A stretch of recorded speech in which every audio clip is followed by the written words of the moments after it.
So hello and welcome back to Ivanhoe yet again. With it looks like at least for this first reading of the week, we're going to have a shorter chapter tonight. I'm not going to complain about that because I've had a very busy day and I had a very busy weekend and it was a slightly bad weekend. So jumping back into this with something short sounds good to me. Hopefully you guys are all okay with that as well. I was going to say not that it matters much since that's what we're doing, but that sounded rude. Pretend I didn't say that. Anyway, I hope you guys are doing well. We had a big cool down for a couple of days. Now it's warm again, hence the short sleeves, but we're supposed to have an even bigger cool down this week. And then maybe a warm up again. Weather is weird. It really is. But we're jumping back into chapter 17 of Ivanhoe, and I was looking at this chapter, and it seems like it also has an entire poem in the middle of it that hopefully will not make me trip over my tongue. Actually, it has two whole giant poems that are in a totally different font. But the quote that we are starting off with is from Wharton. I don't know. I think that's a person. I could be wrong. Anyway, we will begin with the quote from Wharton. At eve within yon studious nook, I ope my brass embossed book, portrayed with many a holy deed of martyrs crowned with heavenly meed. Then as my taper waxes dim, chant ere I sleep my measured hymn. Who but would cast his pomp away, to take my staff and amice gray, and to the world's tumultuous stage prefer the peaceful hermitage? At least that rhymed. Interesting. Might have to look up who Wharton is, because that one was actually not hard to read, which I appreciate. Speaking of hermits, hermits, I don't think that the hermit we met in the last chapter is all that pious of a hermit. And if I remember my Robin Hood correctly, this is probably Friar Tuck, and in which case he's really the most impious of all hermits. So now we are going to jump in to chapter 17 of Ivanhoe by Sir Walter Scott. Notwithstanding the prescription of the genial hermit, with which his guest willingly complied, he found it no easy matter to bring the harp to harmony. "Methinks, holy father," said the Black Knight, "the instrument wants one string, and the rest have been somewhat misused." "Ay, markest thou that?" said the hermit. "That shows you a master of the craft. Wine and wassail," he said, casting up his eyes. "All the fault of wine and wassail. I told Allan a Dale, the northern minstrel, that he would damage the harp if he touched it after his 7th cup, but he couldn't be controlled. Friend, I drink to your successful performance." And saying that, he took off his cup with much gravity, at the same time shaking his head at the impertinence of the Scottish harper. In the meantime, the knight had brought the strings into some order, and after a small prelude, asked his host whether he would choose a serviette in the language of Oc, or a lay in the language of Oui, or a virielle, or a ballad in the vulgar English.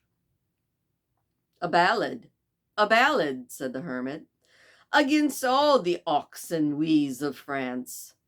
Downright English I am, Sir Knight, and downright English was my patron St. Dunstan, and scorned Oc and Oui as he would have scorned the parings of the devil's hoof. And downright English alone shall be sung in this house." "I will essay then," said the knight, "a ballad composed by a Saxon gleeman who I knew in the Holy Land. It speedily appeared that, if the knight was not a complete master of the minstrel art, his taste for it had at least been cultivated under the very best instructors. Art taught him to soften the faults of a voice which had very little compass and was naturally rough instead of mellow, and in short had done all that culture could do in supplying natural deficiencies. His performance, therefore, might have been termed very respectable by better judges than the hermit, especially as the knight threw into the notes now a degree of spirit, and now plaintive enthusiasm, which gave force and energy to the verses which he sung. And they were this: The Crusaders' Return. High deeds achieved of knightly fame, from Palestine the champion came. The cross upon his shoulders borne, battle and blast had dimmed and torn. Each dint upon his battered shield was a token of a foughten field. And thus beneath his lady's bower he sang as fell the twilight hour. Joy to the fair, the knight behold, returned from yonder land of gold. No wealth he brings, nor wealth can need, save his good arms and battle steed. His spurs to dash against a foe, his lance and sword to lay him low. Such all the trophies of his toil, such, and the hope of Tekla's smile. Joy to the fair, whose constant night her favor fired defeats of might. Unnoted shall she not remain, where meet the bright and noble train. Minstrel shall sing and herald tell, mark yonder maid of beauty well. 'Tis she for whose bright eyes was won the listed field at Ascalon. Note well her smile, it edged the blade, which 50 wives to widows were made. When vain is strength and Mahud's spell, in comes turbaned soldiers fell. Ceased her locks whose sunny glow half shows, half shades her neck of snow. Twines not of them one golden thread, but for its sake Payam bled. Joy to the fair, my name unknown, each deed and all its praise thine own. Then, oh, unbar this churlish gate, the night dew falls, the hour is late. Inured to Syria's glowing breath, I feel the northern breeze chill as death. Let graceful love quell maiden shame, and grant him bliss who brings thee fame. That was interesting. I wonder what tune it was supposed to be sung in. Not that I'm planning on singing anything. Back to the story. During this performance, the hermit demeaned himself much like a first-rate critic of the present day at a new opera. He reclined back upon his seat with his eyes half shut, now folding his hands and twisting his thumbs, seeming absorbed in attention, and then, balancing his extended palms, he gently would flourish them in time to the music. At one or two favorite cadences, he threw in a little assistance of his own, wherever the knight's voice seemed unable to carry the air so high as his worshipful taste approved of. When the song was ended, the anchorite emphatically declared it a good one, and very well sung. And yet, he said, I think my Saxon countrymen had herded long enough with the Normans to fall into the tone of their melancholy little ditties. What took the honest knight from home? Or what could he expect to find but his mistress agreeably engaged with one of his rivals upon his return, and his serenade, as they call it, as little regarded as the caterwauling of a cat in the gutter? Nevertheless, Sir Knight, I drink this cup to you, to the success of all true lovers. I fear you are none, he said, observing that the knight, whose brain began to be heated with all these repeated drinks, now quaffed his flagon from the water pitcher.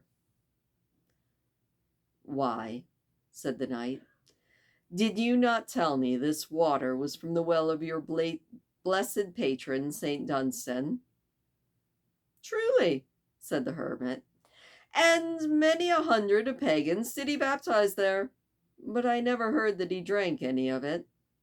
Everything should be put to its proper use in this world. St. Dunstan knew that as well as anyone, and the prerogatives of a jovial friar."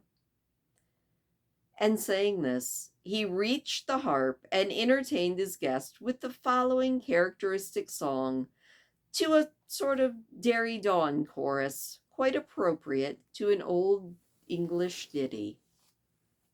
And this song is The Barefooted Friar.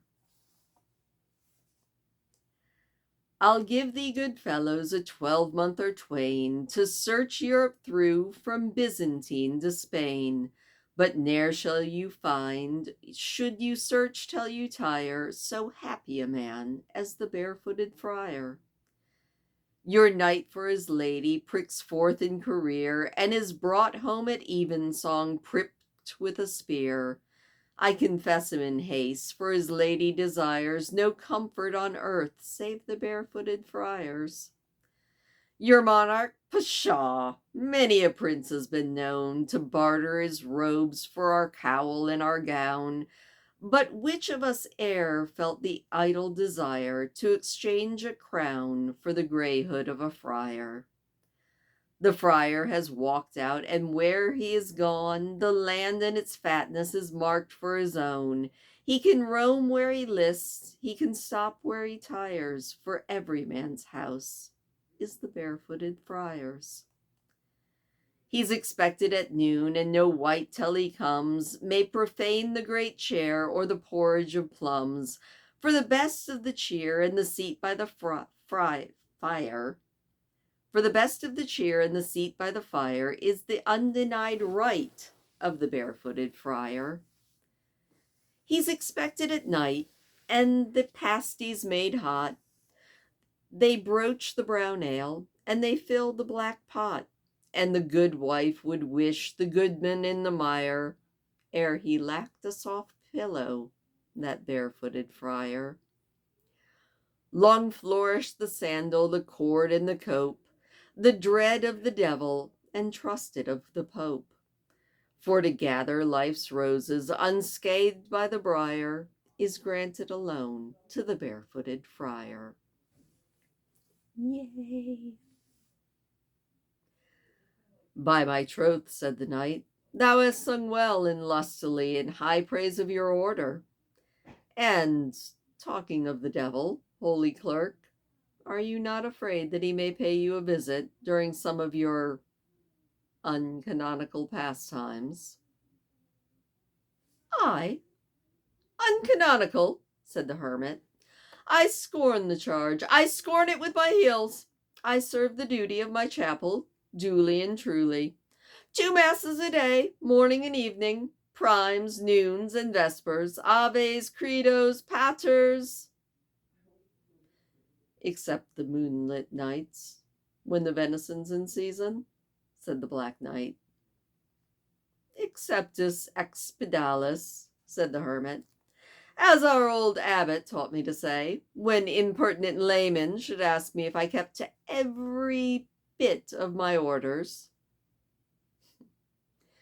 "True, holy father," said the knight, "but the devil is apt to keep an eye on such expeditions, if he's around, you know, skulking around like a roaring lion." "Let him roar if he dares," said the friar. "A touch of my cord will make him roar as loud as the tongs of St. Dunstan himself did. I never feared man, and I as little fear the devil and his imps.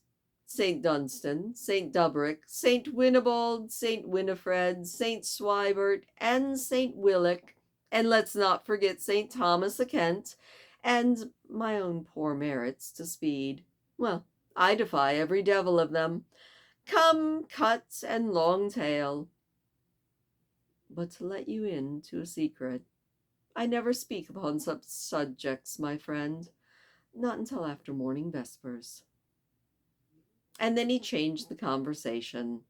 Fast and furious grew the mirth of the parties, and many a song was exchanged between them, when their revels were interrupted by a loud knocking on the door of the hermitage. The occasion of this interruption we can only explain by resuming the adventures of another one of our characters.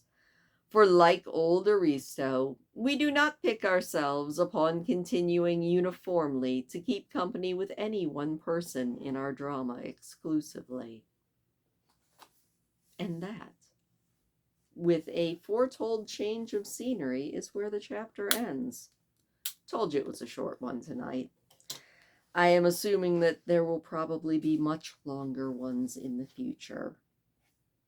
Especially like, oh yeah, tomorrow's will be much longer. I enjoyed that though.